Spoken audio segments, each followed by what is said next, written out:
Assalamualaikum warahmatullahi wabarakatuh. Di sini saya akan mempresentasikan mengenal siklus pengelolaan keuangan desa. Sebelumnya, perkenalkan, nama saya Listiawan dengan NIM B1B1222027. Siklus pengelolaan keuangan desa sangat penting untuk memastikan anggaran desa dapat dikelola secara efektif dan transparan.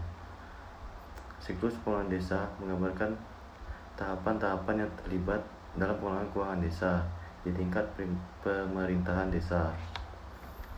Siklus ini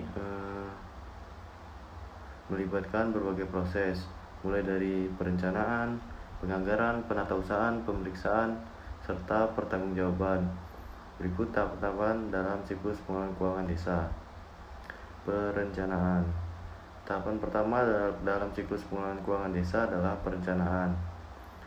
Pemerintah desa merencanakan tujuan prioritas dan program-program yang akan didanai dengan anggaran desa. Ini melibatkan identifikasi kebutuhan masyarakat, pemilihan program dan proyek yang akan dijalankan, serta penetapan tujuan dan target yang ingin dicapai. Identifikasi kebutuhan, menentukan kebutuhan prioritas masyarakat desa sebagai dasar pengalokasian anggaran. Pembuatan rancangan anggaran, perhitungan anggaran berdasarkan kebutuhan dan alokasi yang telah ditetapkan dengan pembuatan program prioritas. Pelaksanaan anggaran, kegiatan agar sesuai dengan rencana yang telah dibuat. Pencatatan dan pelaporan anggaran, pencatatan pembelian dan pengelolaan keuangan desa serta pelaporan pengelolaan keuangan desa secara transparan dan akuntabel.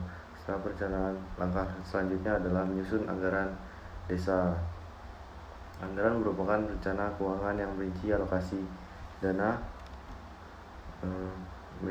dana untuk setiap program, proyek, atau kegiatan yang telah direncanakan.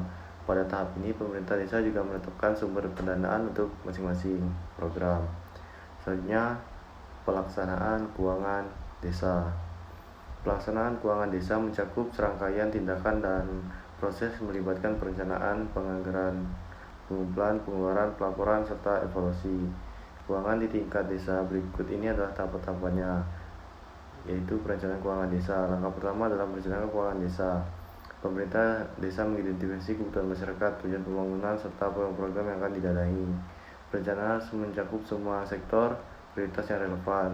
Setelah perencanaan, pemerintah desa harus menyusun anggaran, merinci alokasi dana untuk setiap proyek. Kegiatan anggaran harus sesuai dengan rencana kebutuhan. Tujuan desa, pengumpulan dana. Pemerintah desa harus mengumpulkan dana sebagai sumber dana dan dapat mencakup pendapatan asli daerah atau PAD dan bantuan pemerintah pusat. Pengelolaan dana harus sesuai dengan rencana anggaran. Pengeluaran dana yang terkumpul digunakan untuk menjalankan program kegiatan sesuai dengan anggaran desa. Pengeluaran harus dilakukan dengan cermat sesuai dengan peraturan yang berlaku. Proses pengeluaran harus transparan dan akuntabel.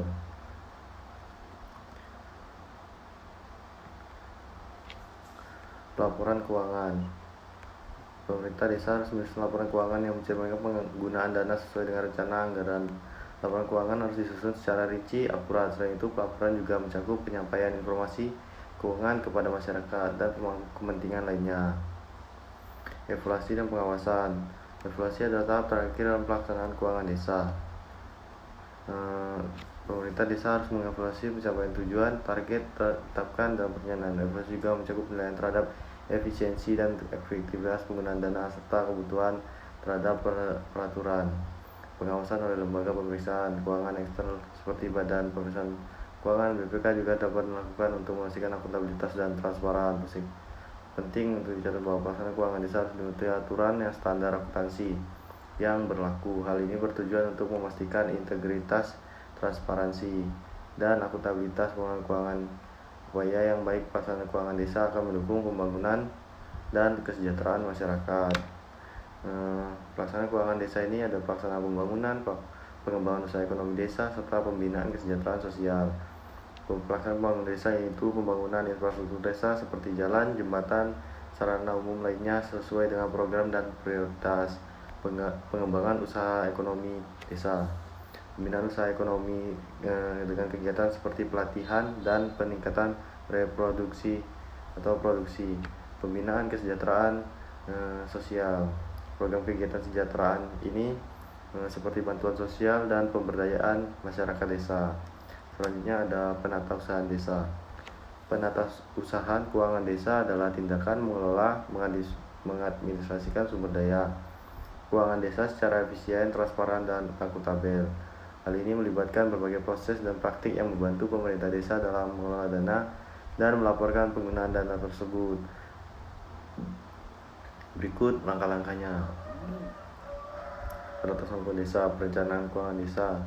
Langkah pertama yaitu administrasi keuangan, sistem aplikasi keuangan, penerapan standar aplikasi akuntansi. Administrasi keuangan yaitu administrasi pencatatan keuangan dan administrasi pajak untuk peningkatan sumber daya desa. Sistem aplikasi keuangan. Sistem aplikasi keuangan ini berbasis teknologi informasi untuk memudahkan monitoring dan pelaporan keuangan desa. Penerapan standar akuntansi, penyiapan laporan keuangan dengan mengacu pada standar akuntansi guna membantu dan mengevaluasi kinerja keuangan desa. Selanjutnya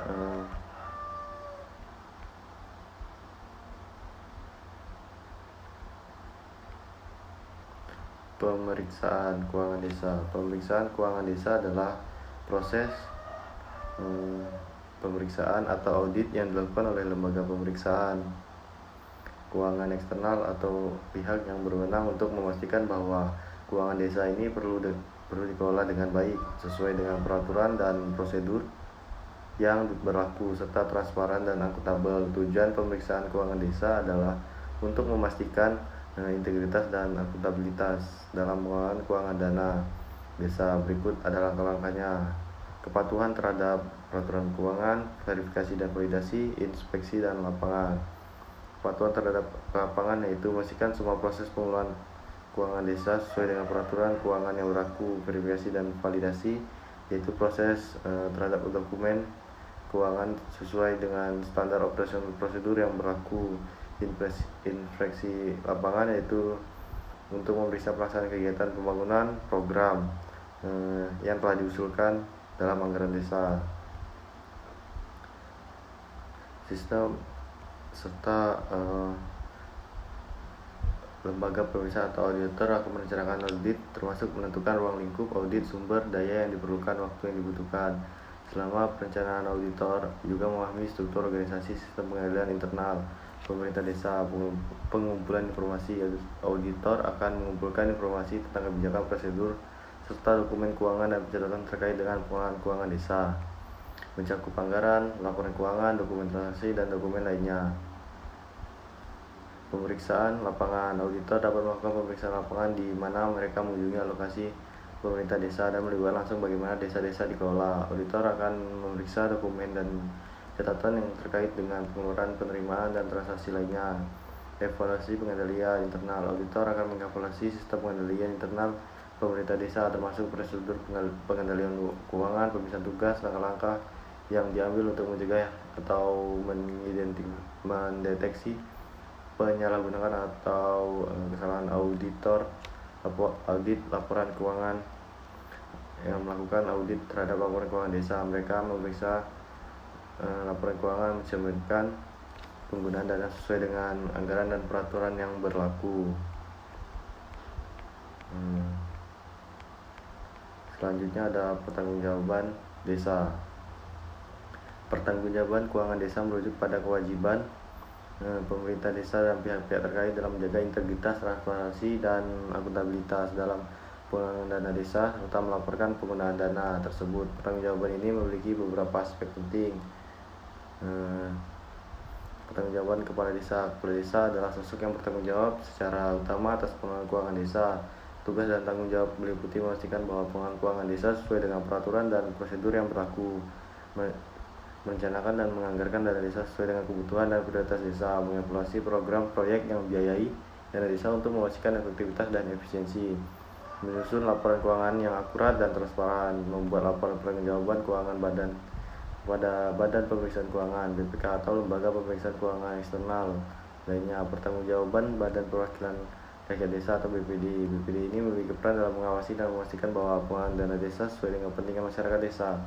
Tugas dan tanggung jawab meliputi mengawasi penyusunan anggaran desa dan memastikan bahwa anggaran mencerminkan kebutuhan rakyat, melakukan pengawasan atas pelaksanaan program dan proyek yang dibiayai oleh dana desa, memeriksa, mengevaluasi laporan keuangan yang disusun oleh kepala desa dan pemerintah desa, seperti penyusunan laporan, publikasi laporan, pelaporan kepada pemerintahan, penyusunan laporan keuangan dalam jangka waktu tertentu berisi pertanggungjawaban kegiatan dan rencana untuk tahun berikutnya, publikasi laporan yaitu publikasi laporan secara transparan dan akuntabel agar semua masyarakat desa dapat mengetahui proses keuangan desa, laporan kepada pemerintah yaitu laporan pemerintah setempat sebagai bukti kinerja sebagai bahan evaluasi kebijakan di masa depan.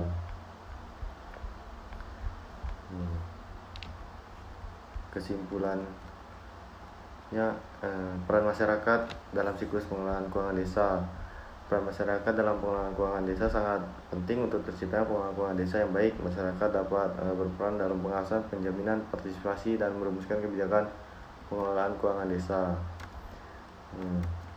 Kesimpulannya, siklus pengelolaan keuangan desa adalah kelompok proses yang saling terkait untuk pengelolaan dan penggunaan keuangan desa secara transparan dan akuntabel. Dengan pengelolaan keuangan yang baik akan mendorong pembangunan desa secara berkelanjutan dan kesejahteraan masyarakat tersebut atau masyarakat desa. Sekian presentasi dari saya, kurang lebihnya mohon maaf, saya akhiri. Wabillahi taufiq wal hidayah. Wassalamualaikum warahmatullahi wabarakatuh.